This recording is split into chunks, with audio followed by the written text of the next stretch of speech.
Hi prize lord. దేవుని పరిశుద్ధ నామానికి స్తోత్రం కలుగును గాక.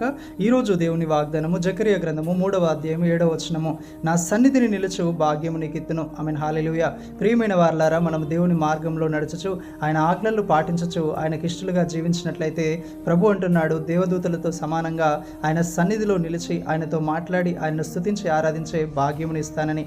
ఇదెంతో గొప్ప ఆశీర్వాదం. ప్రియమైన వారలారా, ఈ ప్రపంచంలో ఎంత అందమైన ప్లేస్కి, ఎంత అద్భుతమైన ప్లేస్కి మనం వెళ్ళినా కూడా ఆయన సన్నిధిలో కలిగినటువంటి సంతోషము, సంతృప్తి, సమాధానము, ఆనందాన్ని, అనుభూతిని మనం ఎక్కడ కూడా పొందలేము. మనలో ఉన్నటువంటి అపరాధములను, దోషములను మనం ఒప్పుకున్నట్లయితే దేవుడు మనలో ఉన్న మాలిన్యమును తొలగించి తన పరిశుద్ధతతో మనల్ని అలంకరించి ఆయన సన్నిధిలో నిలిచే భాగ్యమును మనకిచ్చివాడై ఉన్నాడు.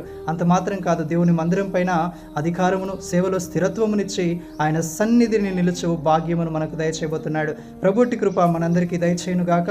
ఆమేన్. Praise the Lord. May God bless you.